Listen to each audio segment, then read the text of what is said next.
Assalamualaikum warahmatullahi wabarakatuh. Selamat pagi para pemirsa semuanya, khususnya siswa-siswi SMP Negeri 1 Ponorogo. Kita berjumpa kembali dalam pembelajaran IPA khususnya kelas 9 ya. Bagaimana keadaan kalian? Sehat-sehat tentunya ya. Alhamdulillah. Semoga kita senantiasa dilindungi oleh Allah SWT dalam masa pandemi ini untuk tetap semangat dalam melakukan pembelajaran. Oke, anak-anak sekalian, marilah kita ikuti pembelajaran kita pada kesempatan kali ini. Kita akan melanjutkan pembelajaran kita yang kemarin. Kemarin kita sudah membahas sistem reproduksi pada manusia pada bagian pertama yang sudah membahas tentang pembelahan sel, kemudian tentang organ-organ reproduksi pada pria dan organ-organ reproduksi pada wanita. Kali ini kita akan melanjutkan pembelajaran kita kali ini, yaitu sistem reproduksi pada manusia pada bagian kedua ya. Ini masih lanjutannya yang kemarin. Oke, kita lanjut. Tujuan pembelajaran kita kali ini ada 5 macam. Yang pertama, siswa dapat menjelaskan pengaruh hormon yang berperan pada siklus menstruasi. Yang kedua, siswa dapat menjelaskan proses terjadinya fertilisasi. Yang ketiga, siswa dapat mengidentifikasi tahap-tahap perkembangan embrio. Yang keempat, siswa dapat menjelaskan gangguan sistem reproduksi pada manusia. Dan yang kelima, siswa dapat menghubungkan pola hidup yang menunjang kesehatan reproduksi. Oke, kita lanjut ya. Ya, sekarang kita mulai pada bagian pertama, yaitu siklus menstruasi. Ya, mungkin kalian pernah mendengar istilah menstruasi ya. Ini tidak asing bagi remaja putri yang sudah menginjak usia remaja ya, memasuki remaja. Ini akan mengalami namanya menstruasi, atau ada juga menyebutnya haid, ada juga menyebutnya datang bulan karena kejadiannya setiap bulan gitu ya. Yaitu apa? Ini adalah keluarnya darah. Nah, selain darah ada juga lendir dan sel-sel epitel itu sel lapisan ya, yang menyusun dinding rahim. Nah, keluarnya melalui vagina. Namanya kemarin sudah tahu kan gambarnya, organ reproduksi pada wanita ada namanya vagina. Nah, ini keluarnya melalui vagina. Ini peristiwa menstruasi atau haid. Nah, kenapa hal itu bisa terjadi? Ini terjadi apabila sel telur atau ovum tidak dibuahi oleh sel sperma, maka dinding rahim akan meluruh dan keluar bersama darah tadi melalui vagina. Nah, itu namanya menstruasi.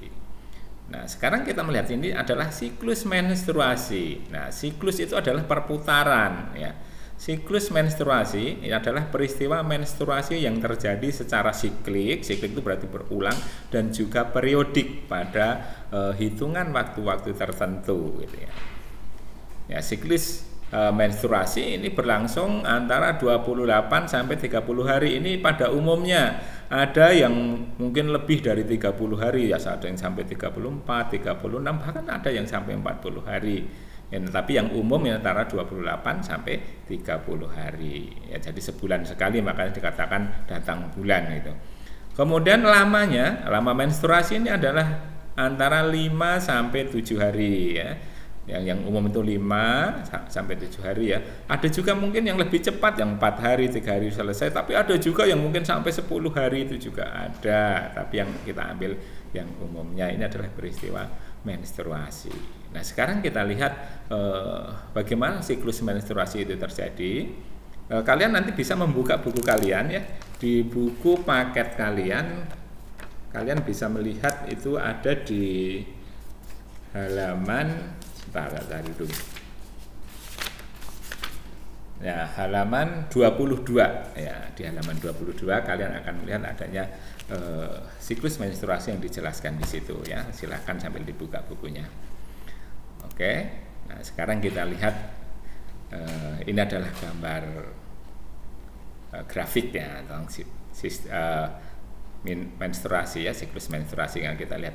Ini yang ke mendatar ini adalah tanggalnya atau hari ke-1, ke-2, 3, 4, 5 sampai ke-28. Kemudian yang ke atas ini paling atas ini adalah grafik hormon ya, hormon. Kemudian yang tengah ini adalah folikel yang berada di ovarium, dan yang paling bawah ini adalah dinding rahim ya, dinding rahim. Nah, sekarang kita lihat dari atasnya dulu ya, satu persatu. Ini adalah hormon-hormon yang berperan dalam siklus menstruasi. Di sini ada 4 macam hormon, yaitu ada FSH, ada LH, ada estrogen, dan progesteron. Nah, di mana tempat-tempat hormon itu dihasilkan? Untuk FSH dan LH ini dihasilkan oleh kelenjar pituitari ya, yang berada di otak ya. Ya, itu kelenjar pituitari ya. Kemudian kalau yang estrogen dan progesteron ini dihasilkan oleh ovarium ya. Ini makanya ada tempatnya beda-beda yang 2 hormon ini, di kelenjar pituitari atau ada juga menyebutnya kelenjar hipofisis. Ya, kemudian estrogen dan progesteron ini oleh indung telur atau ovarium. Nah, ini kalau mendatar berarti konsentrasi hormonnya tetap. Kalau dia naik gini berarti adalah meningkat ya. Kemudian kalau gambarnya ini ke bawah, ini berarti konsentrasi hormonnya adalah menurun. Nah, sekarang kita lihat dari yang FSH dulu ya. FSH ini kalau kita lihat di sini, ini konsentrasinya ya mendatar ya, kemudian di sini akan mengalami kenaikan ya, naik. Ya. Yang FSH demikian juga, di sini mengalami kenaikan sedikit-sedikit, dan di sini nanti akan terjadi lonjakan yang mendadak. Nah, di sini secara drastis dia meningkat ya. Ini. Nah, adanya FSH dan LH ini akan mempengaruhi folikel ini yang ada di ovarium untuk berkembang, dia mematangkan sel telurnya ya, sel telur yang kemarin sudah dijelaskan bahwa ovarium itu untuk memproduksi sel telur ya. Nah, di sini folikel ini kerjanya dipengaruhi oleh FSH dan LH. Nah, setelah ini terbentuk, maka folikel ini akan menghasilkan hormon estrogen dan progesteron. Nah, di sini. Nah, ketika pada tahap ini, di sini estrogen meningkat, progesteron juga meningkat. Nah, ini akan menyebabkan peningkatan estrogen dan progesteron ini akan meningkatkan penebalan dinding rahim. Nah, dinding rahimnya ini menebal. Ya, jadi dari sini tipis, ini akan menebal, itu dengan adanya estrogen dan progesteron.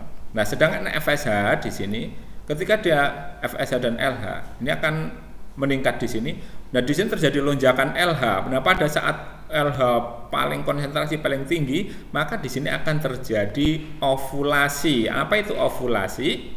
Ovulasi adalah pelepasan sel telur oleh folikel yang ada di ovarium. Jadi folikel itu tempat mangkoknya lah, kalau misalnya kita makan bakso itu, mangkoknya, wadahnya itu namanya folikel ya.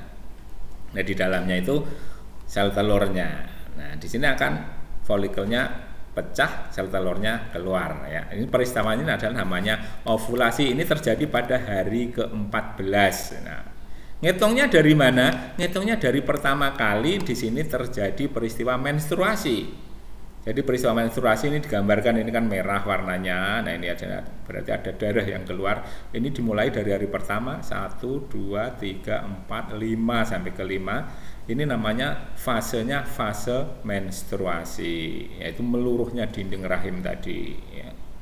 Nah, kemudian pada hari ke-6 dan seterusnya, ini karena pengaruh hormon estrogen dan progesteron, di sini dinding rahimnya akan menebal. Semakin tinggi konsentrasi progesteronnya, maka di sini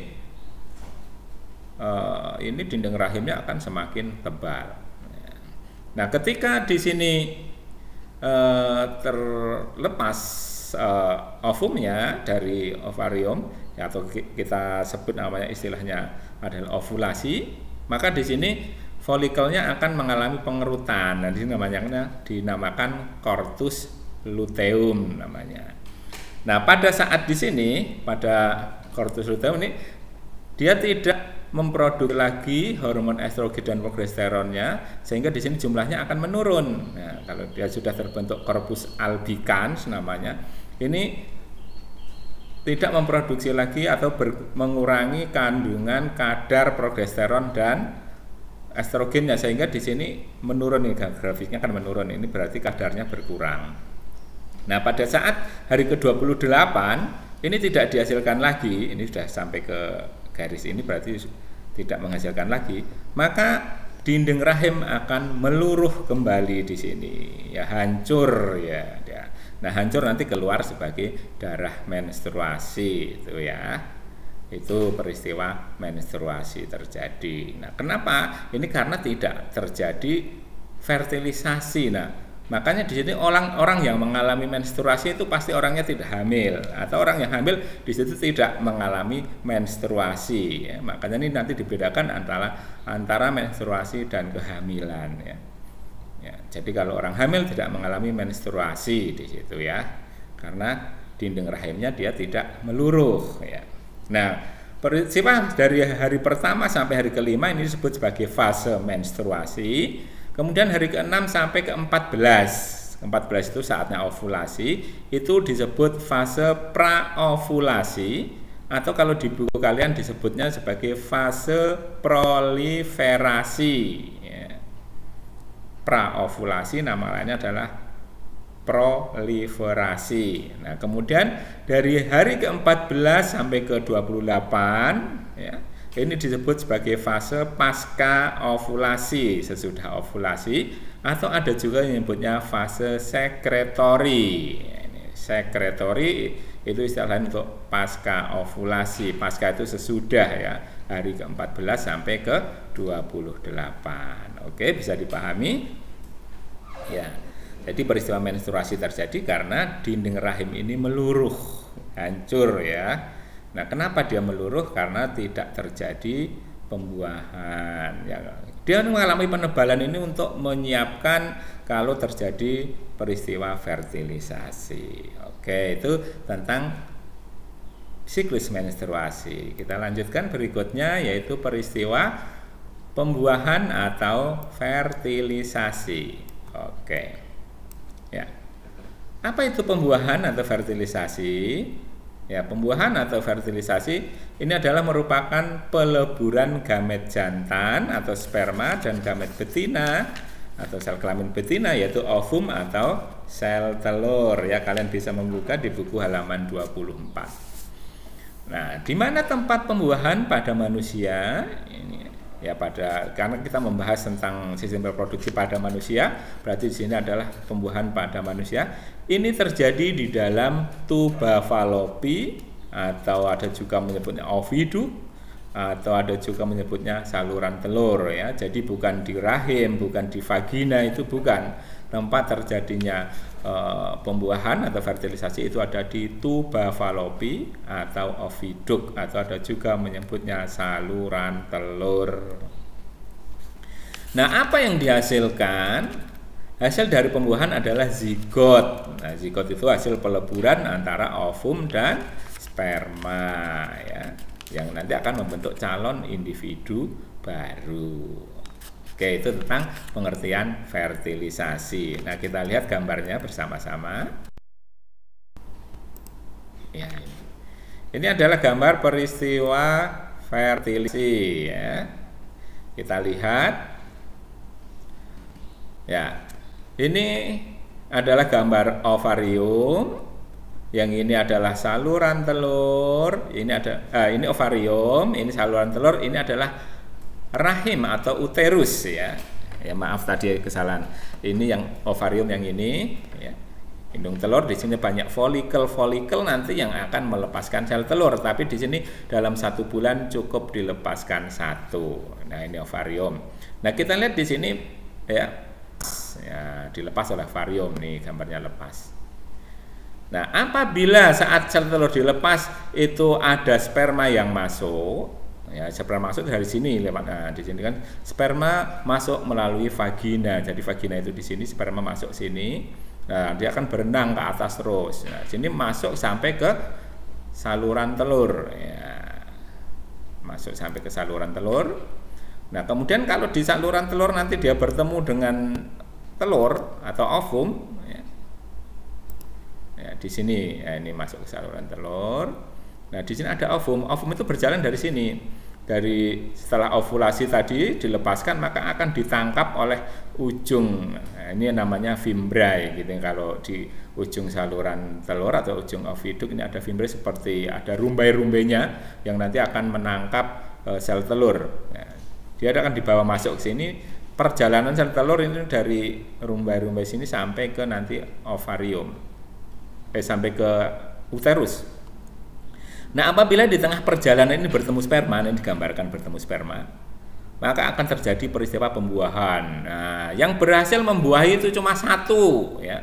Sperma yang sekali keluar itu banyak, jutaan jumlahnya, tapi yang berhasil menemui atau menyatu, melebur dengan sel telur itu cuma satu sel, ya. Jadi adalah pilihan itu sudah, ya. Nah, bagaimana sel-sel yang lainnya? Ya, lainnya itu akan mengalami kematian, ya, sel-sel itu akan mati.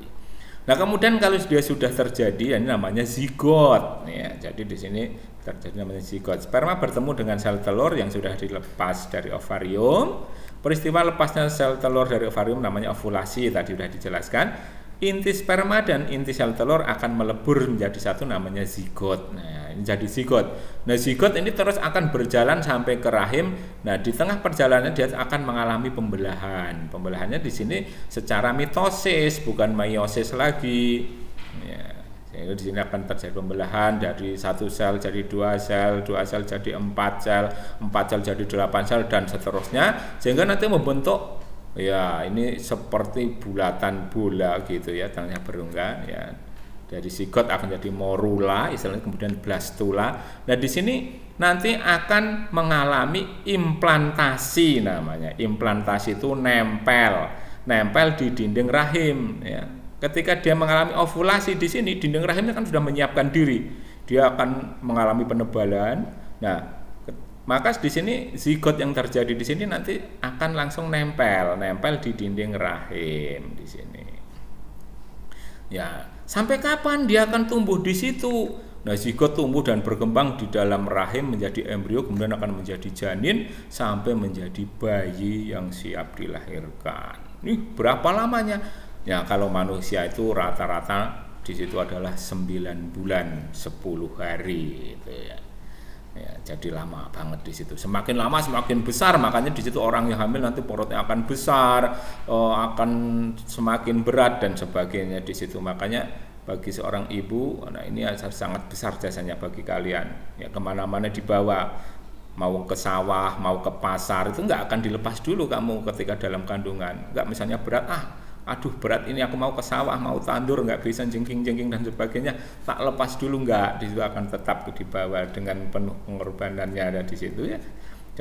Yang keadaannya semakin lama semakin tambah berat, ya. Beratnya akan bertambah-tambah. Kalau dalam Al-Quran dikatakan wahnan ala wahnin, ya, semakin bertambah-tambah kepayahannya seorang yang hamil, ya, sampai dia melahirkan nanti. Nah, jika ovum tidak dibuahi seperti tadi pada siklus menstruasi dijelaskan, maka sel telur akan mati dan terjadilah peristiwa menstruasi. Dia akan keluar bersama meluruhnya dinding rahim tadi. Oke, itu, ya, peristiwa pembuahan atau fertilisasi. Nah, bagaimana yang terjadi kalau sudah terjadi peristiwa pembuahan atau fertilisasi?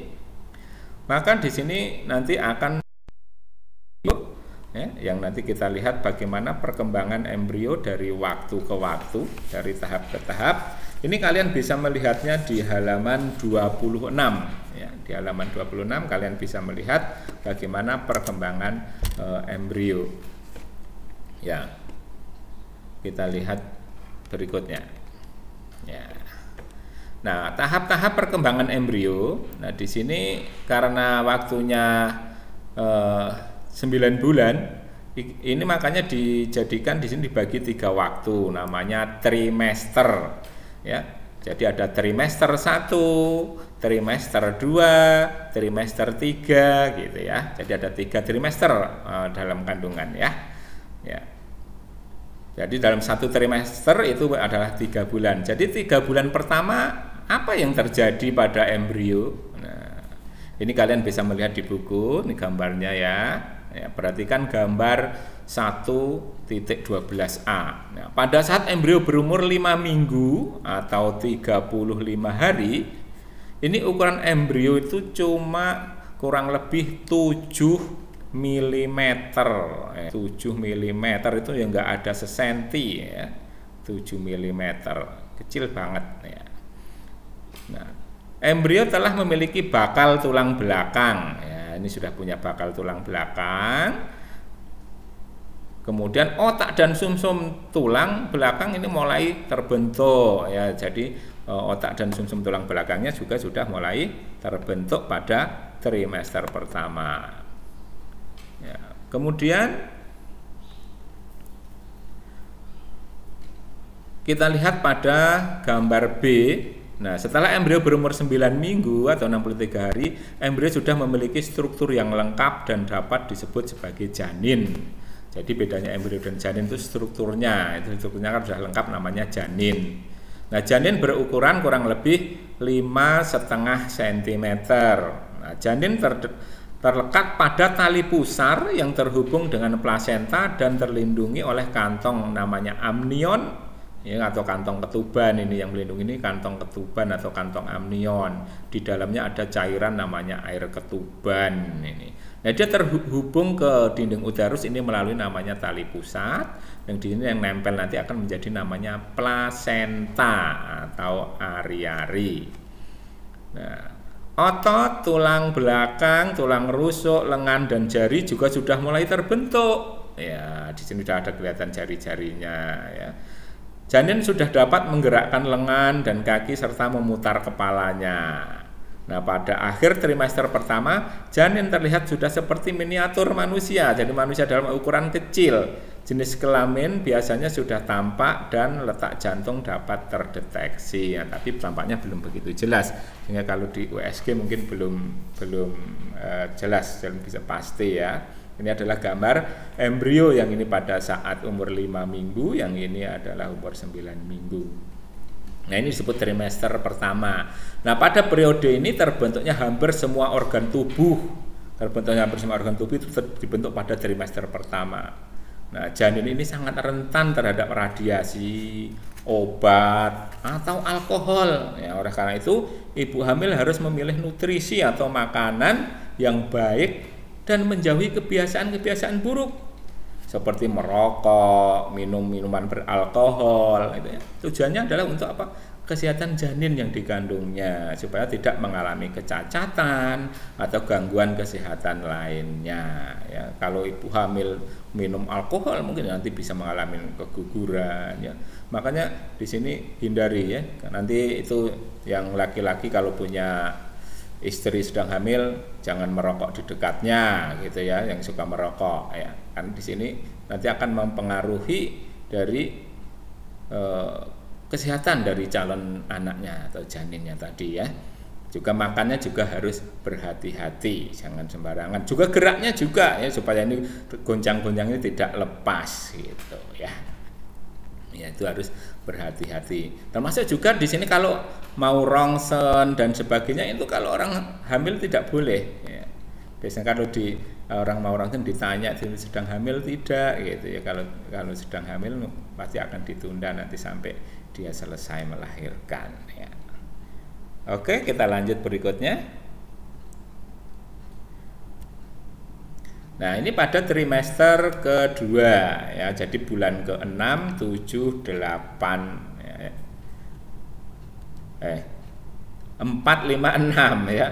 4, 5, 6. Ya, pada bulan ke-4, 5, 6 di sini perkembangan utama janin yaitu pembesaran ukuran ya. Jadi ukuran janinnya bertambah besar dan perbaikan struktur menjadi lebih detail. Jadi tidak ada perkembangan mendasar pada trimester pertama. Dari trimester pertama pada trimester kedua tidak ada perkembangan yang mendasar, cuma di sini ukuran perbesarannya ya. Jadi janin tadi akan semakin besar, lebih detail lagi di situ ya. Ini menunjukkan janin berumur 4 minggu nih, gambar yang A. Pada umur tersebut janin ini sudah 6 cm, pada trimester kedua plasenta banyak menghasilkan progesteron untuk menjaga proses kehamilan ya. Jadi plasentanya menghasilkan progesteron untuk menjaga kehamilan supaya tidak terlepas gitu ya. Di dinding rahimnya kan itu masih tebal terus dengan adanya progesteron. Nah, pada gambar yang B, yang ini yang bawah, pada saat janin berumur 20 minggu atau 140 hari.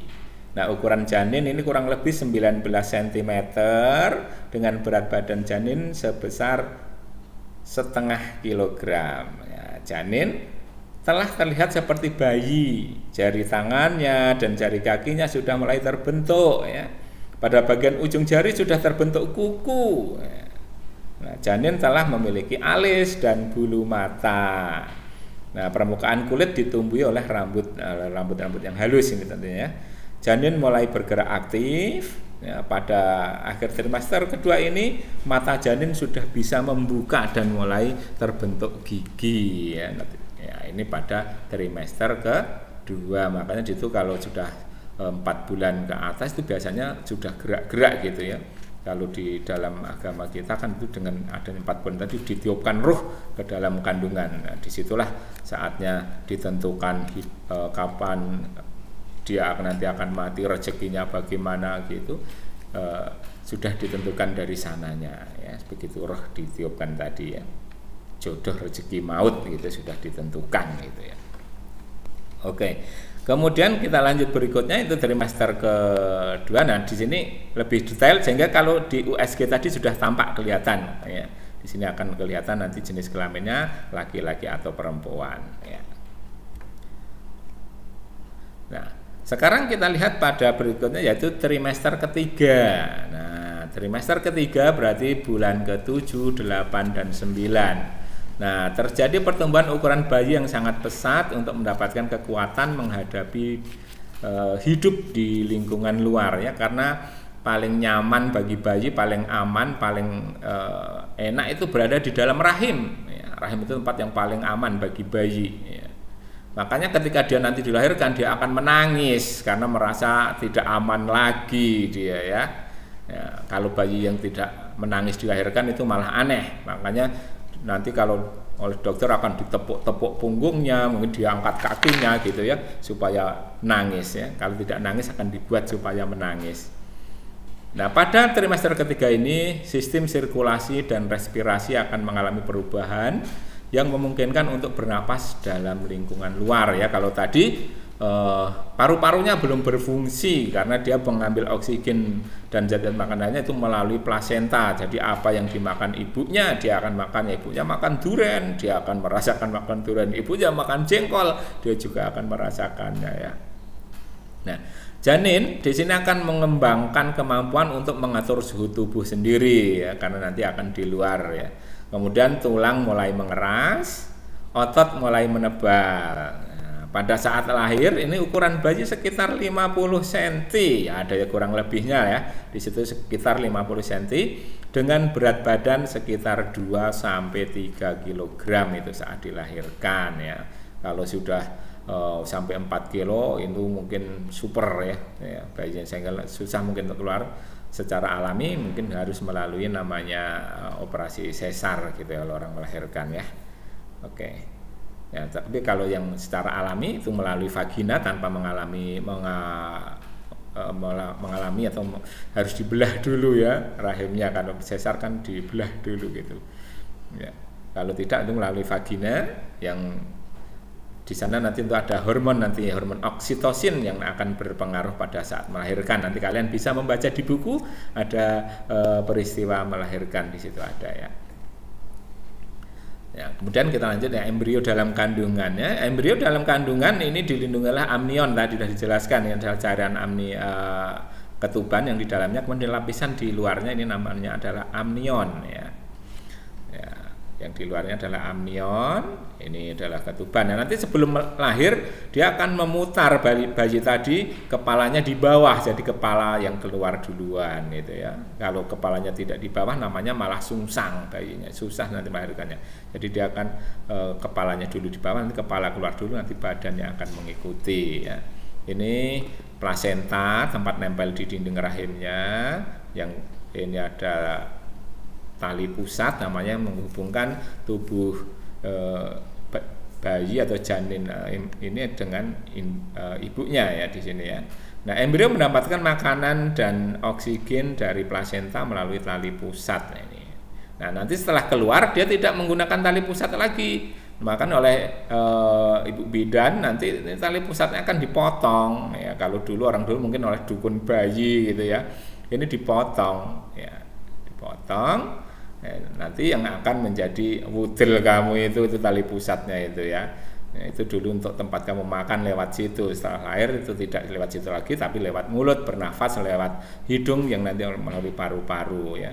Buang airnya juga nanti sudah ada jalannya tersendiri. Kalau dulu keluar masuknya lewat tali pusat itu ya. Itu ya. Oke, kita lanjut berikutnya, yaitu penyakit-penyakit pada sistem reproduksi manusia. Nah, di sini ada beberapa macam penyakit. Ya. Ini yang pertama kita lihat yaitu namanya keputihan. Ya, ini biasa menyerang wanita ya. Keputihan yaitu penyakit yang ditandai dengan keluarnya cairan kental berwarna putih dari alat kelamin, disebabkan oleh infeksi jamur Chlamydia trachomatis atau Candida albicans, bakteri Gardnerella vaginalis dan Trichomonas vaginalis ya. Kalian bisa melihatnya untuk gangguan pada sistem pencernaan pada reproduksi itu di halaman 35 nanti di buku kalian ya. Nah, pencegahannya bagaimana? Yaitu menjaga kelembaban alat kelamin ya, jangan sampai lembab itu kelembabannya. Kemudian yang kedua adalah gonor atau disebut juga menyebutnya adalah kencing nanah ya. Penyakit yang ditandai dengan keluarnya nanah dari saluran kencing sehingga terasa sakit kecil. Kan karena infeksi oleh bakteri Neisseria ya, Neisseria ya. Gonorrhoe ya. Makanya namanya penyakitnya adalah gonor ya, karena ada bakteri Neisseria gonorrhoe. Nah, pencegahannya yaitu dengan menghindari kontak seksual dengan penderita. Jadi ini bisa tertular melalui kontak seksual ya. Kemudian yang ketiga adalah ketiga ini salah angkanya, yaitu sifilis atau ada juga menyebutnya raja singa. Nah, penyakit yang ditandai dengan timbulnya luka pada alat kelamin, rektum, lidah atau bibir, tetapi tidak terasa sakit. Ada luka-lukanya tapi tidak terasa sakit. Disebabkan oleh infeksi bakteri Treponema pallidum. Nah, ini penyakitnya sifilis. Jadi ada luka pada alat kelamin, itu tanda-tandanya ya. Rektum itu anus gitu ya. Lidah atau bibir. Nah, pencegahannya yaitu menghindari kontak langsung antara luka di kulit dengan selaput lendir atau cairan tubuh penderita ya. Ini harus terhindar secara langsung, menghindari kontak langsungnya ya. Kemudian yang selanjutnya kita lihat yang keempat ya. Yang keempat di sini adalah AIDS ya. Mungkin kalian pernah mendengar istilah AIDS, penyakit AIDS. Itu adalah penyakit yang merusak sistem kekebalan tubuh penderita ya. Disebabkan oleh apa? Itu infeksi oleh virus HIV, namanya virus HIV ya. Ya, human immunodeficiency virus. Jadi virus yang merusak imuno ya. Imuno itu kekebalan, defisiensi itu berkurang, berarti pengurangan kekebalan tubuh gitu. Nah, karena hidupnya dia pada sel-sel darah putih yang nanti dengan berkembangnya dia akan merusak sel darah putih sehingga jumlahnya semakin berkurang. Nah, akibatnya kekebalan tubuh penderita itu akan mengalami penurunan yang bagi orang lain itu mungkin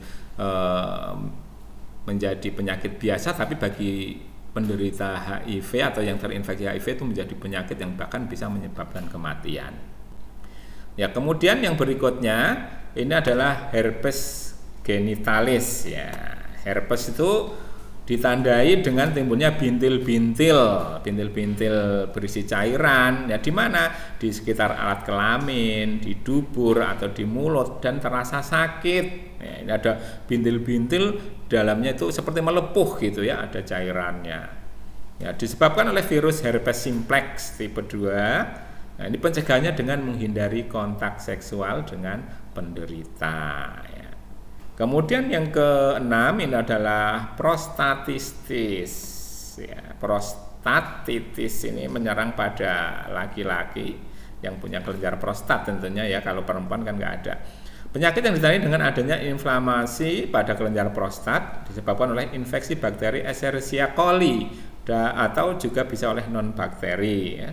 Pencegahannya dengan cara mengurangi aktivitas yang menyebabkan iritasi pada prostat seperti duduk dalam waktu yang cukup lama. Kemudian epididymitis ini juga pada pria yang punya karena yang pada wanita tidak ada namanya saluran epididymis, kalau pada pria ada namanya epididymis, makanya dia mengalami namanya kalau mengalami peradangan ini disebut sebagai epididymitis ya. Ditandai dengan peradangan pada epididymis. Epididymis itu saluran tempat pematangan sperma yang menempel di testis. Disebabkan oleh iritasi zat kimia, komplikasi prostatektomi, bakteri coliform, dan infeksi chlamydia. Nah, pencegahannya dengan cara menghindari bergonta-ganti pasangan seksual, makanya nggak boleh di situ ya, gonta-ganti pasangan seksual. Oke, itu adalah beberapa penyakit atau gangguan pada sistem reproduksi manusia. Kalian nanti bisa mencari lebih banyak lagi di buku atau mungkin di internet, kalian juga bisa buka-buka atau bisa juga nanya ke ahli kesehatan ya. Oke, nah berikutnya kita lihat yaitu upaya pencegahannya ya. Upaya menghindari atau pencegahan penyakit pada sistem reproduksi ya. Yang pertama ya, ini di buku juga ada ya, di halaman 40 ya. Gunakan celana dalam berbahan katun dan bertekstur lembut. Nah, maksudnya apa di sini ya? Nah, supaya di situ bisa menyerap keringat sehingga kelembabannya terjaga di situ, jadi kering terus ya, tidak lembab. Kalau lembab nanti kan bisa ditumbuhi jamur yang menyebabkan gatal tadi ya. Mengganti celana dalam 2 sampai 3 kali sehari ya. Sehari itu ganti 2 sampai 3 kali, bukan 3 hari sekali ya. 2 sampai 3 kali sehari, jangan dibalik ya. Kemudian membiasakan membilas dengan bersih organ reproduksi setiap selesai buang air kecil atau buang air besar ya. Dibilas ya, dicuci bersih, jangan cuma diobat-abitkan. Itu yang laki-laki biasanya sembarangan, selesainya tidak dibilas, katanya pakai obat apa obat abit ya. Kemudian memotong rambut di daerah organ reproduksi jika sudah panjang, ini disunahkan untuk motong itu ya. Kemudian bagi pria hindari menggunakan celana yang terlalu ketat ya. Bagi pria ini hindari memakai celana yang terlalu ketat, terlalu mepet gitu ya. Nanti akan meningkatkan suhu di daerah testis, di situ yang nanti akan mempengaruhi proses kesuburan bagi seorang pria.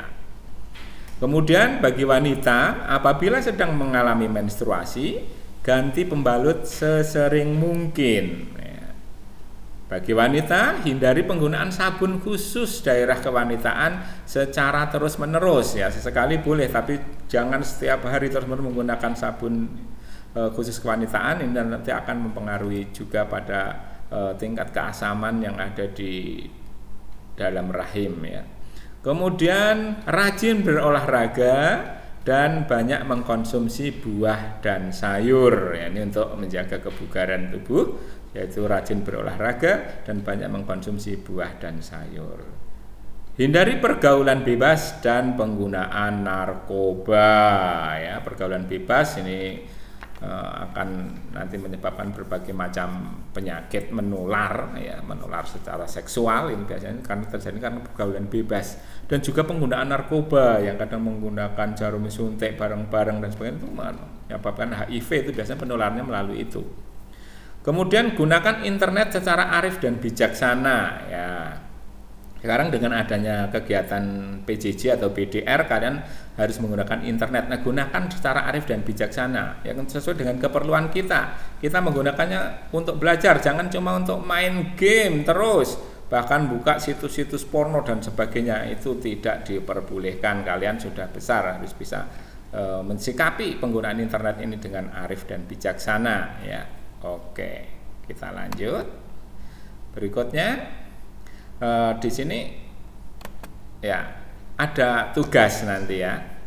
Tugas bagi kalian ini nanti mencari informasi dari berbagai sumber mengenai penyakit atau gangguan sistem reproduksi pada manusia. Dari berbagai sumber itu apa saja sumbernya? Bisa dari buku, bisa dari internet, bisa dari wawancara. Misalnya kalian punya saudara dokter atau mungkin bidan dan sebagainya, bisa kalian wawancarai untuk mendapatkan informasi mengenai penyakit atau gangguan sistem reproduksi pada manusia. Nah, hasil kalian mencari informasi nanti ini dibuat laporan secara tertulis. Nah, mengenai salah satu, kenapa ini hurufnya tak besarkan semua, ini supaya jadi perhatian kalian.